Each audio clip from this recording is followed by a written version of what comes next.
علیہ السلام کی مجلس ہے،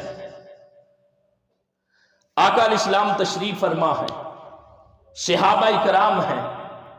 میرے آقا صلی اللہ علیہ وسلم نے اپنے صحابہ سے پوچھا، اے میرے صحابہ بتاؤ سب سے عجیب ایمان کن کا ہے؟ مخلوق میں سے سب سے عجیب ایمان کن کا ہے؟ آقا علیہ السلام کے صحابہ کرام نے عرض کی، یا رسول اللہ علیہ وسلم سب سے عجیب ایمان فرشتوں کا ہے۔ میرے آقا صلی اللہ علیہ وسلم نے فرمایا، فرشتوں کا ایمان وہ عجیب کیسے ہے؟ فرشتے تو ہر وقت انوار تجلیات الہیہ کے سمندروں میں غوطہ زن رہتے ہیں، فرشتے تو ہر وقت اللہ کی بارگاہ میں رہتے ہیں، ان کا ایمان والا ہونا یہ کوئی عجیب بات نہیں ہے، اس لیے کہ وہ تو خدا کی بارگاہ میں رہتے ہیں۔ پھر صحابہ نے عرض کی، یا رسول اللہ علیہ وسلم فالنبیون انبیاء کا ایمان عجیب ہے۔ میرے آقا صلی اللہ علیہ وسلم نے فرمایا، انبیاء کا ایمان وہ عجیب کیسے ہے؟ انبیاء پر تو خدا کی وحی اترتی ہے، انبیاء پر خدا کی وحی کا نزول ہوتا ہے، اگر وہ ایمان نہیں لائیں گے تو اور کون نہیں لائے گا؟ انبیاء کا ایمان وہ بھی عجیب بات نہیں ہے۔ پھر صحابہ نے عرض کی، یا رسول اللہ علیہ وسلم اگر فرشتوں کا ایمان بھی عجیب نہیں، انبیاء کا بھی نہیں، تو پھر یہی سمجھ آتی ہے کہ ہمارا ایمان عجیب ہے۔ صحابہ نے عرض کی، یعنی صحابہ کرام کا ایمان عجیب ہے۔ میرے آقا صلی اللہ علیہ وسلم نے فرمایا، میرے صحابہ تمہارے مومن ہونے میں عجیب بات کیا ہے؟ تمہاری آنکھوں کے سامنے تو ہر وقت جمال مصطفیٰ رہتا ہے، تمہاری آنکھوں کے سامنے تو ہر وقت والضحیٰ کا مکھڑا رہتا ہے، تمہاری آنکھوں کے سامنے جو سورج ہے وہ پلٹ رہا ہے، تمہاری آنکھوں کے سامنے چاند کے دو ٹکڑے ہو رہے ہیں، جو صبح و شام سارا کچھ دیکھتے ہیں، اگر وہ ایمان نہیں لائے گا تو اور کون نہیں لائے گا؟ یعنی میرے صحابہ تمہارا ایمان بھی عجیب نہیں ہے، فرشتوں کا بھی نہیں، انبیاء کا بھی نہیں، صحابہ کا بھی نہیں۔ پھر صحابہ نے عرض کی، یا رسول اللہ علیہ وسلم آپ ہی ارشاد فرما دے کہ کن کا ایمان عجیب ہے۔ اب میرے آقا صلی اللہ علیہ وسلم نے جو کچھ فرمایا، اے مکین گنبد خضرا کی چاہت کرنے والوں، اے شمع رسالت کے پروانوں، اللہ کے گھر مسجد میں بیٹھ کر لبیک یا رسول اللہ کے نعرے لگانے والے غلاموں، سنو میرے آقا صلی اللہ علیہ وسلم نے کیا فرمایا۔ میرے آقا نے فرمایا، میرے صحابہ عجیب ایمان ان لوگوں کا ہوگا جو تم سب کے بعد اس زمانے میں آئیں گے کہ انہوں نے میرا نظارہ نہیں کیا ہوگا، میرا جلوہ نہیں دیکھا ہوگا، وہ بن دیکھے میرے ساتھ عشق کرنے والے ہوں گے۔ فرمایا عجیب ایمان ان کا ہوگا جو تم سب کے بعد اس زمانے میں آئیں گے، مجھے دیکھا نہیں ہوگا، بن دیکھے وہ میرے ساتھ عشق اور محبت کرتے ہوں گے۔ انہوں نے بس سنا ہوگا، بس سنا ہوگا کہ کوئی کنڈل والی زلفوں والا تھا، بس سنا ہوگا کہ ایک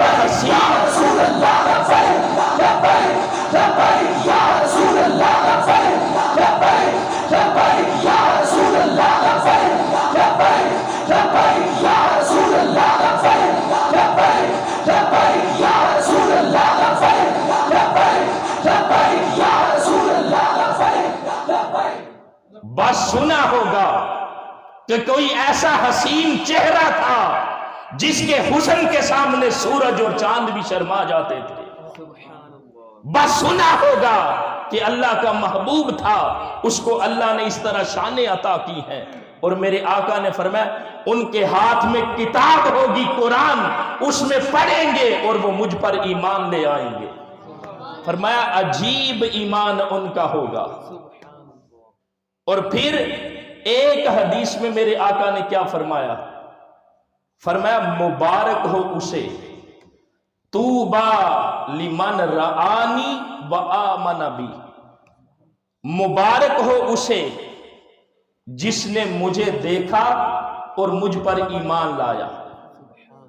میرے آقا نے فرمایا مبارک ہو اسے جس نے مجھے دیکھا اور مجھ پر ایمان لایا۔ بطوبہ سبع مرات، فرمایا 7 بار مبارک ہو انہیں جنہوں نے مجھے دیکھا نہیں، بن دیکھے مجھ پر ایمان لائیں گے۔ ایک بار مبارک انہیں جنہوں نے مجھے دیکھا اور ایمان لائے، اور 7 بار مبارک ہو انہیں جنہوں نے مجھے دیکھا نہیں، بن دیکھے وہ مجھ سے محبت اور عشق کرنے والے ہیں۔ کون سے غلام ہیں؟ آقا علیہ السلام کے کون سے عاشق ہیں؟ کون سے دیوانے ہیں جنہوں نے آقا علیہ السلام کو دیکھا نہیں، بن دیکھے حضور کے ساتھ عشق کرتے ہیں، اور بن دیکھے اپنے محبوب آقا کے ذکر کی محفل سجاتے ہیں؟ وہ کون سے غلام ہیں؟ وہ یہی غلامان مصطفیٰ ہیں۔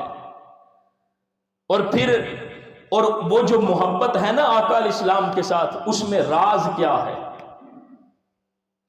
اس میں راز کیا ہے؟ میرے آقا صلی اللہ علیہ وسلم نے فرمایا ان من اشد امتی لی حبا ناس یکونون بعدی یود احدهم لو رآنی باہلہ ومالہ، فرمایا میرے ساتھ سب سے زیادہ محبت کرنے والے وہ ہوں گے جنہوں نے مجھے دیکھا نہیں ہوگا، بن دیکھے میرے ساتھ عشق کرتے ہوں گے۔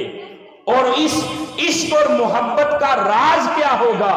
فرمایا ان میں سے ہر بندے کی یہ خواہش ہوگی، ہر کوئی بندہ یہ کہتا پھرے گا کہ یا رسول اللہ ہماری جان چلی جائے، ہمارا مال چلا جائے، بس ایک بار آپ کا دیدار نصیب ہو جائے۔ ہمارے ماں باپ، ہماری جان، سب کچھ آپ پر قربان ہے، بس ایک بار سونے کا مکھڑا نظر آ جائے۔ آج غلامان مصطفیٰ کا حال دیکھا نہیں؟ شمع رسالت کے پروانوں کا حال دیکھا نہیں؟ ناموس رسالت کے پہرے داروں کا حال دیکھا نہیں؟ نہ جان کی پرواہ ہے، نہ مال کی پرواہ ہے، نہ حالات زندگی کی پرواہ ہے، نہ معاملات زندگی کی پرواہ ہے، ارے سارا کچھ قربان کرنے کے لیے اللہ کے محبوب کی ناموس پر تیار رہتے ہیں۔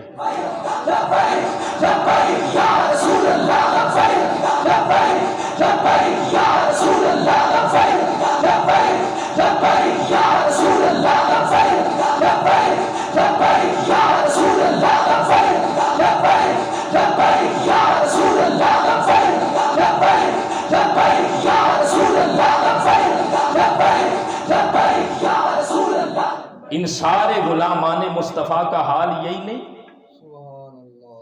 کہ سارے یہ چاہتے ہیں کہ سب کچھ قربان ہو جائے، بس ایک بار محبوب کا مکھڑا نصیب ہو جائے، سب کچھ جان و مال سب کچھ قربان کرنے کے لیے تیار ہیں۔ کس لیے؟ صرف تاجدار کائنات کی ایک جھلک دیکھنے کے لیے، اپنے محبوب آقا کو راضی کرنے کے لیے۔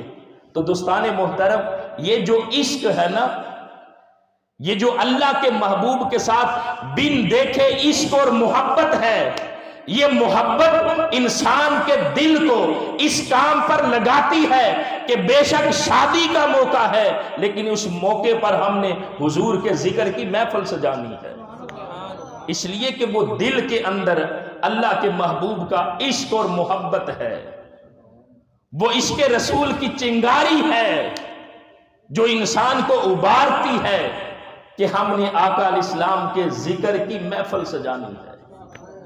اس لیے کہ ساری خوشیاں کائنات کی اس ایک خوشی کے صدقے سے ہے۔ ساری کائنات کے اندر مسکراہٹیں، ارے ساری کائنات کے اندر رونقیں صرف وجود مصطفیٰ سے ہیں۔ ساری کائنات کے اندر جتنی نعمتیں ہیں وہ ایک نعمت عظما کے صدقے سے ہے جس کو وجود مصطفیٰ کہتے ہیں۔ تو پھر دل تو کرتا ہے نا کہ بے شک خوشی کا موقع ہے، تو اس خوشی کے موقع کو چار چاند لگانے کے لیے ہم حضور کے ذکر کی محفل سجاتے ہیں۔